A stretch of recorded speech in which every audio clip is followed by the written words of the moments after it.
시편은 다섯 권으로 분류가 되어 있습니다. 그래서 우리가 지난 주일날 말씀을 나눴던 106편까지가 4권이었고, 오늘 여러분 107편에 보면 제5권 이렇게 표제가 붙어 있을 거예요. 그런데 4권까지는 대체로 비탄의 시도 많고 참회의 시도 많고 슬픔의 시들이 많습니다. 그런 반면에 5권부터 시작하는 건 감사와 찬양의 시가 주류를 이룹니다. 그래서 이스라엘 백성들이 바벨론의 포로로 잡혀가지고 고생하다가 하나님의 은혜로 다시 고토로 돌아오면서 그 어려움 속에서 순간의 위기, 말할 수 없는 상황과 역경, 이런 고통 속에서 하나님이 자기들을 구원해 준 데 대해서 감사와 찬양하는 시가 본 시편 107편입니다. 그러니까 바벨론 포로 귀환이라고 하는 감격적인 역사를 배경으로 하고 있는 게 본문인데요, 결국 구원 얻을 수 없는 죄악된 백성을 하나님께서 당신의 크신 긍휼과 놀라운 은혜로 구원해 주신 사실을 감사하며 찬양하는 거예요.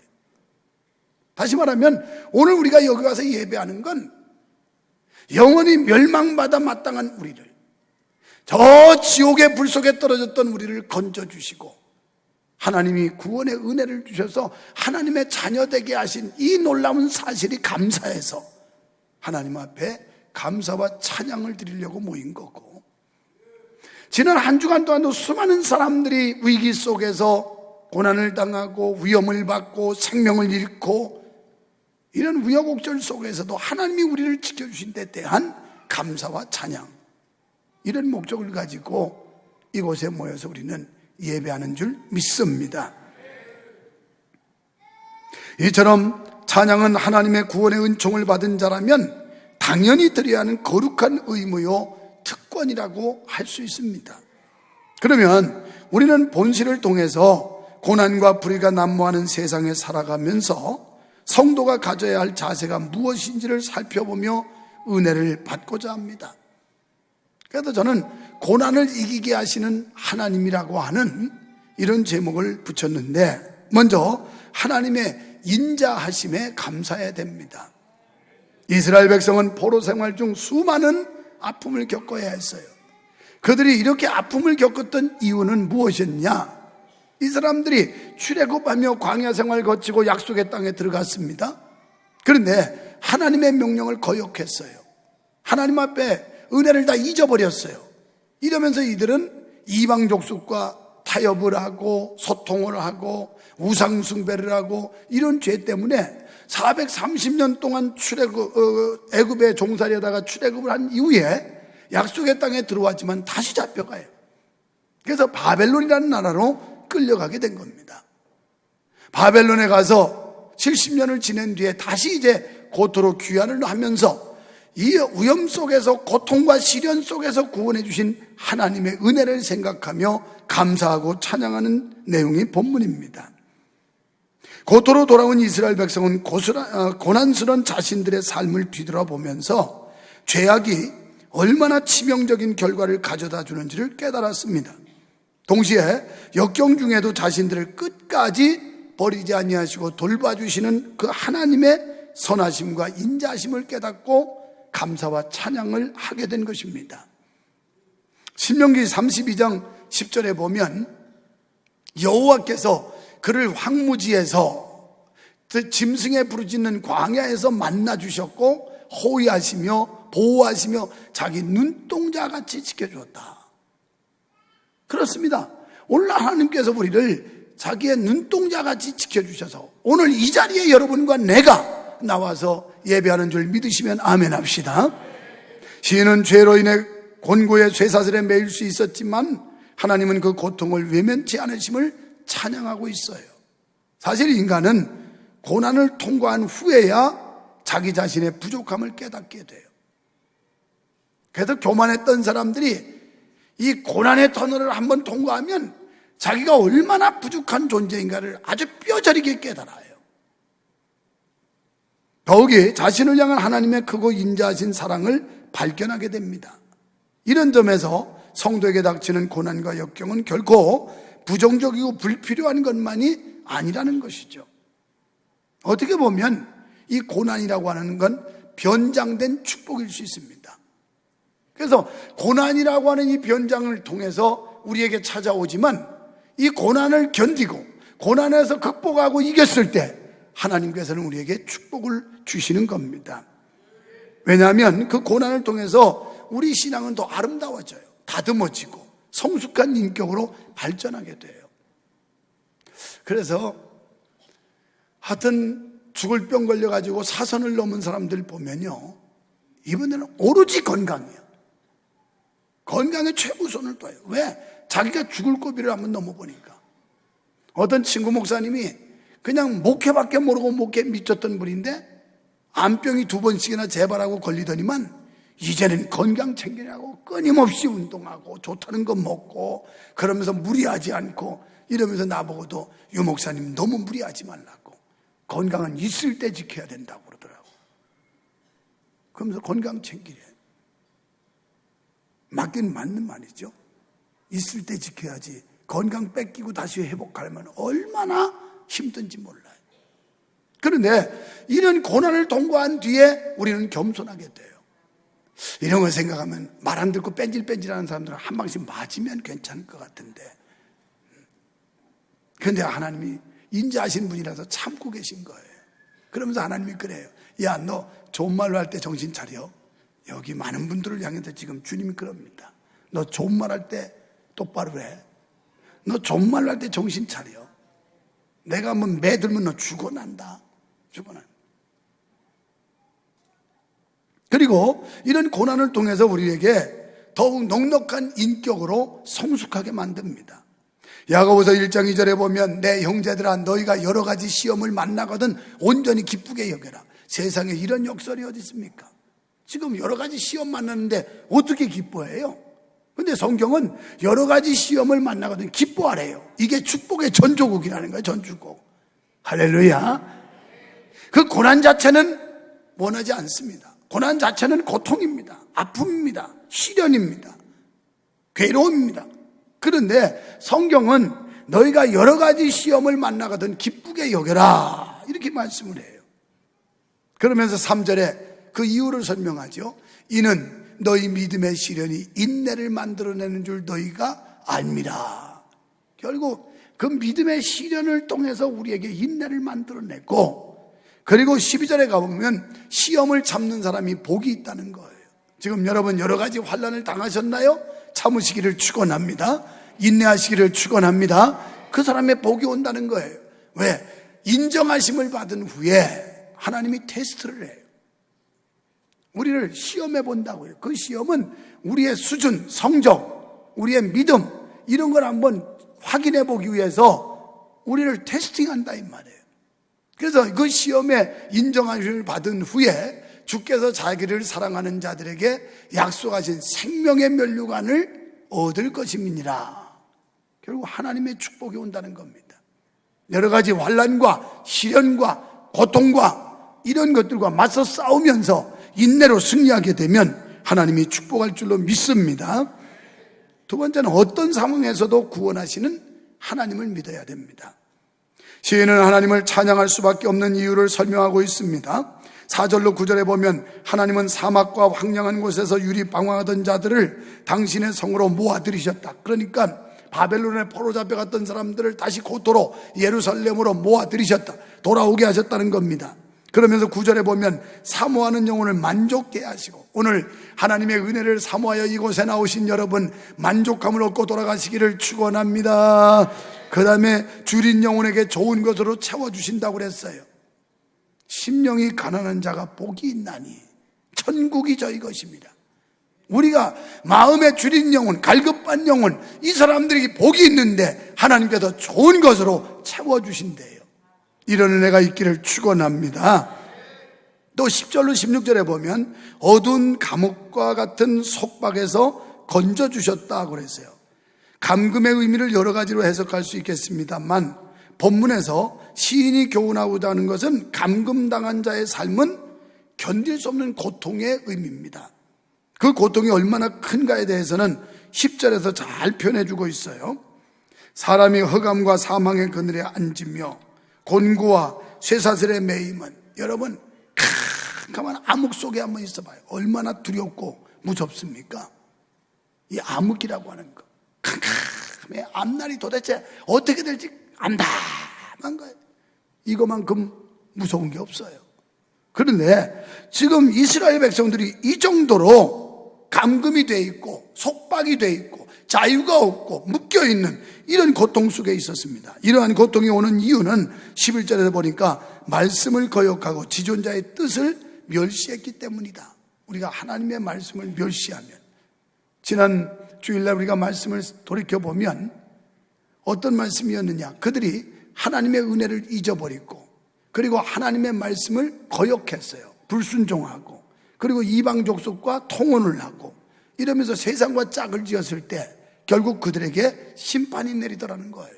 그러니까 이스라엘 백성들이 바벨론으로 포로 잡혀가게 된 것은 말씀을 거역하고 지존자의 뜻을 멸시했기 때문이다. 이 하나님의 뜻을 무시하는 이런 행위는 하나님 앞에 최고의 죄입니다. 그래서 하나님께서는 그들의 교만을 없애버리기 위해 감금의 고통을 주셨다라고 말씀해요. 17절로 22절에 보면 범죄로 인해 영육간의 절망적 상태에서 인간을 구원해 주셨고, 23절로 32절에 마치 풍랑을 만난 선원처럼 인생살이에서 수많은 역경과 시련의 파도 속에서도 구원해 주실 수 있는 유일한 분은 하나님이시라는 사실을 이들은 똑똑히 목도를 했습니다. 이런 여러 가지 상황은 이스라엘이 바벨론 포로 생활이라는 아픈 현실을 통해 똑똑하게 목격한 사실들이었습니다. 하나님께서는 이렇게 말할 수 없는 처지에서도 구원해 주셨습니다. 놀라운 사실은 이런 일들이 바로 오늘을 사는 우리들에게도 그대로 적용된다는 겁니다. 이것은 그 시대에 이스라엘 민족에게 국한된 말씀이 아니고 현대를 살아가는 여러분과 나에게 그대로 적용되는 하나님의 말씀임을 믿으시기를 축원합니다. 그렇습니다. 우리는 육체적인 시련이나 정신적인 고통이나 영적인 아픔 등 그 어떤 환경을 만나든 절망할 이유가 없고 절망해서도 안 됩니다. 왜냐하면 하나님은 그 모든 상황 중에 있는 우리 인간들을 깊이 이해하고 계실 뿐 아니라 어떤 환경에서든지 부르짖는 자를 구원하시는 하나님이신 줄 믿기 때문입니다. 히브리서 4장 15절로 16절에 보면 우리의 대제사장 예수님은 우리의 연약함을 체휼하시고 직접 느껴보신 분이었고 때를 따라 돕는 분이시기 때문에 담대히 나아갈 수 있다라고 그랬습니다. 사랑하는 성도 여러분, 우리가 하나님을 떠나고 교만에 빠지면 반드시 징벌을 받는다는 사실을 믿으시기 바랍니다. 인생이 시련과 고난을 당하게 되는 가장 중요한 이유는 바로 그 자신의 죄악 때문입니다. 잠언 1장 28절에 보면 너희가 불러도 내가 대답지 아니하며 너희가 나를 만나고 싶어 해도 내가 만나지 않는 이유가 있는데, 30절에 가니까 나의 교훈을 받지 않고 나의 책망을 없인 얘기입니다. 오늘 본문에 11절의 말씀과 똑같은 내용을 말씀하고 있는 거예요. 아무리 하나님을 불러도 대답지 않는다는 거예요. 우리가 하나님 앞에 기도하는데 하나님이 응답하지 않는다는 겁니다. 하나님의 역사를 보고 싶어 하는데 하나님이 보여주질 않는다는 겁니다. 왜요? 그 이유는 하나님의 교훈을 받지 않고 하나님의 책망을 귀담아 듣지 않기 때문이라. 하나님의 교훈은 성경입니다. 우리가 이 성경 말씀을 그대로 받아들이지를 않아요. 자기 생각에 좋은 대로 편리한 대로 아무렇게나 뜯어 맞춰가지고 해석을 하고 받아들이려고 하기 때문에 하나님은 이런 사람들이 불러도 대답하지 않고 보기를 원해도 만나주지 않는다는 거예요. 이게 얼마나 무서운 말씀이에요. 하나님 불러도 대답 안 한다는 거예요. 무시한다는 거죠. 그리고 보기를 원하는데 만나주지를 않아. 하나님한테 면회 신청을 하는데 하나님이 노 코멘트야. 안 만나준다는 거예요. 이게 얼마나 안타까운 일이고 얼마나 불행한 일입니까? 오늘 우리는 하나님의 교훈을 받아야 될 줄 믿습니다. 하나님의 책망을 우리는 겸허히 받아야 될 줄 믿습니다. 여러분, 인생에서 가장 큰 죄악은 지존자를 대적하고 그리고 목을 꼿꼿이 세우고 교만에 빠지는 거예요. 지존자를 대적하고 목을 꼿꼿이 세우고 내 힘으로 뭔가 다 할 수 있다고, 내 재주, 내 능력, 나의 노력, 이거 가지고 뭔가 다 할 수 있다고 하는 사람들, 이런 사람들이 하나님 앞에 가장 큰 죄를 짓고 있는 거예요. 하나님은 겸손한 사람을 좋아하세요. 겸손한 사람들도 겸손한 사람 좋아하지, 의시되고 뻣뻣하고 교만한 사람 여러분 좋아하세요? 눈꼴 사나워요, 그런 사람들은. 명절 연휴에 할 일도 없고 우리 집사님들하고 저 제천에 골프장에 갔다 왔어요. 그 골프장은 카트를 타는 것도 아니고 4만 원 주면 카트비 포함해가지고 카트 끌고 다녀야 돼. 그래서 18호를 다 걸고 다니니까 2만 6천 보를 걸었더라고. 얼마나 많이 걸었는지, 운동이 얼마나 많이 되는지. 그런데 거기서 아주 철칙이 있어요. 골프하고 목회는 마음대로 안 된다. 골프와 목회는 공통점인데 마음대로 안 돼요. 내가 잘 보내줘야 하는데 이 공이 조그만 게 엉뚱한 데 도망가고. 그런데 거기에 원칙이 있습니다. 절대 헤드업, 고개 들지 말아라. 목회 고개 들면 안 됩니다. 하나님 앞에 겸손히 머리를 조아리고 낮아져야지. 하나님 내가 날 수 있어요 이러면 망하는 거예요. 골프에서도 고개 들면 공이 삑살이 나고 엉뚱한 데 가는 거예요. 고개 들지 말아라. 그 다음에 힘 빼라. 골프채로 쳐야지 힘으로 하면 반드시 실패합니다. 마찬가지로 하나님 앞에 여러분 힘 의지하지 마세요. 하나님 의지하기를 축원합니다. 하나님이 주시는 은혜, 하나님이 주시는 능력, 하나님의 역사로 해야지 내 힘으로 뭐가 한다고 으쓱거리고 목을 꼿꼿이 세우면 망해요. 세 번째, 주목하라. 공만 집중하라는 거예요. 공만. 나는 원래 정식으로 배운 사람이 아니고 그냥 심심풀이로 하는 사람이기 때문에 그냥 독학해가지고 검정고시로 패스한 사람이에요. 그래서 비싼 데는 난 못 가요. 싼 데 4만 원 주고 그냥 2만 6천 부 걷는데 이런데 막 체력 단련 위해서. 그래서 시간이 있을 때 어쩌다 한번 가보는데 공만 보라는 거예요. 골프 선배들이 목사님 공만 보세요. 공. 시선 공만 봐야 됩니다. 그렇습니다. 주님만 봐야 돼요. 주님만. 할렐루야. 그래서 우리는 주님에게 시선을 고정시켜야 된다 이 말이에요. 하나님께로 우리의 시선을 고정시켜야 우리의 믿음이 바로 될 수 있다 이 말이에요. 그래서 내가 골프장에 가보면서 골프와 목회 그리고 골프와 신앙의 공통점이 있구나. 그러네, 이 골프 치면서 이 사람들이 그걸 터득을 못해. 이 사람들 답답한 사람들, 여기서 골프 치는 사람들 많은데 그걸 깨닫지를 못한다니까. 확실히 목사가 달라. 성도들은 그냥 기 쓰고 이것만 두드리고 다니지 도대체 하나님이 주시는 영적 교훈을 못 얻는다니까. 여러분, 하나님 앞에 머리 들지 마세요. 하나님 앞에 자기 힘 과시하지 마세요. 내 머리 자랑하고 내 재주 자랑하고 내 경력 자랑하고 내 재물 자랑하고 내 육체 자랑하고 그러는 거 아니에요. 그저 하나님 앞에는 고분고분해야 돼. 할렐루야. 아멘. 이렇게 고분고분해야지. 응? 왜? 이러면 안 된다. 안 돼.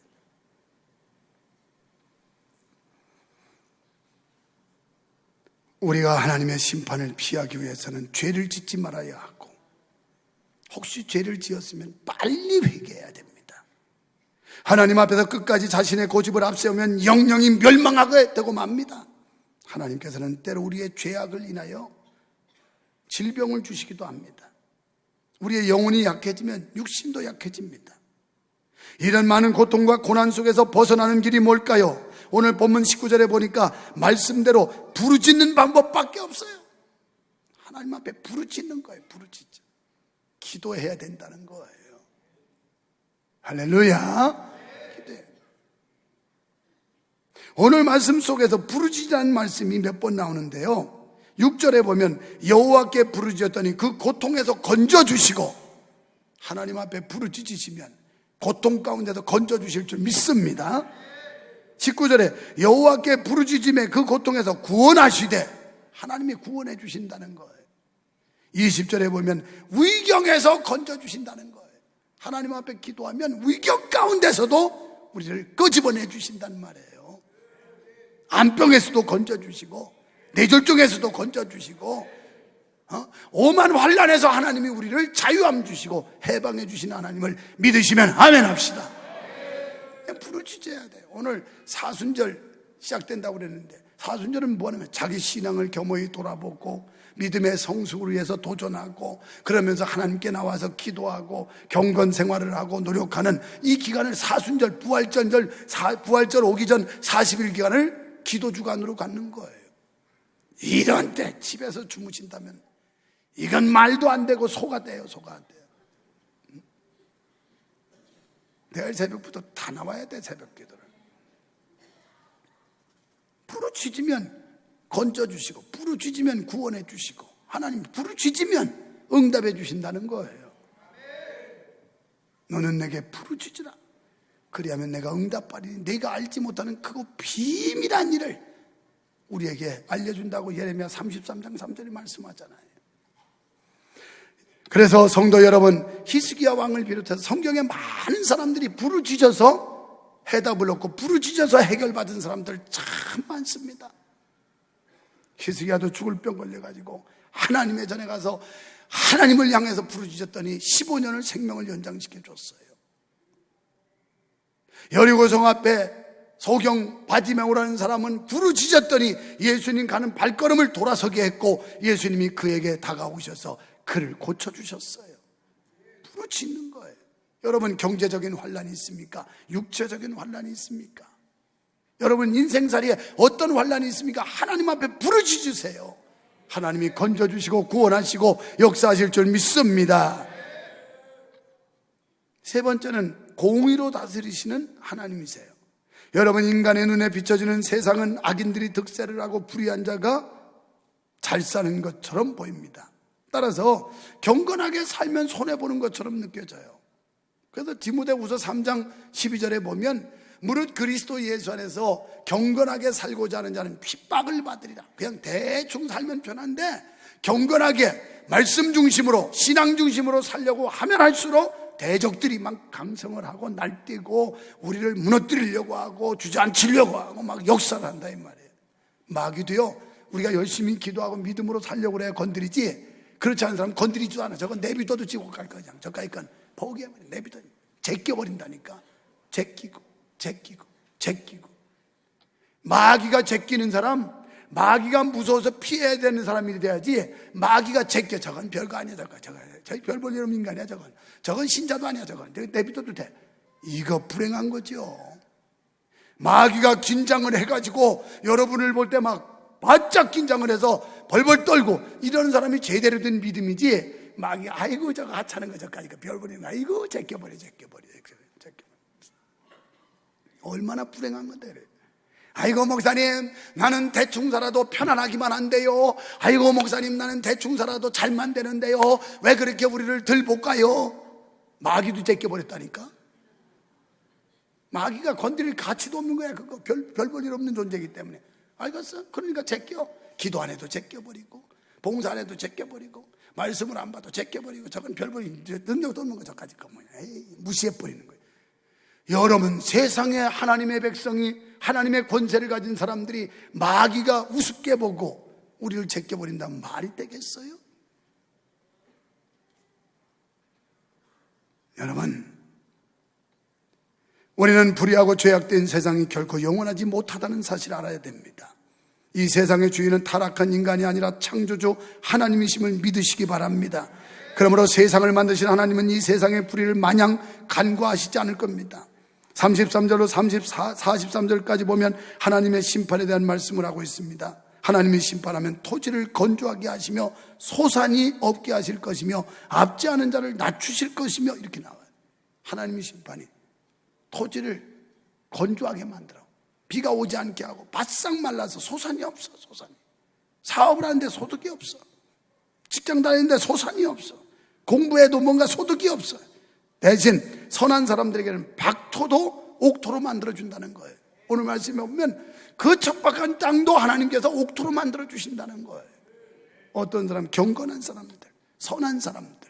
여러분, 뭐 사람들이 어쩌고 저쩌고 힘드니 어쩌고 저쩌고 아우성 치는데 하나님의 능력을 믿으시면 아멘 합시다. 하나님이 도와주시면 박토도 옥토로 만들어 줄 거 믿으시면 아멘 합시다.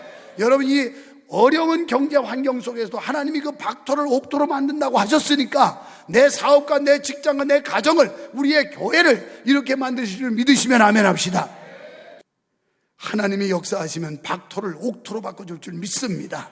이 능력의 하나님 믿으시면 아멘 합시다.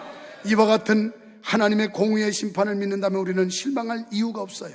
원통하고 억울한 일을 당할 때도 의로우신 재판장 하나님만 바라보세요. 하나님, 그분이 해결해 주세요. 사랑하는 여러분, 공경 가운데 처한 인생들의 부르짖음에 응답하시는 주님의 크신 인자를 기억하시기를 축원합니다.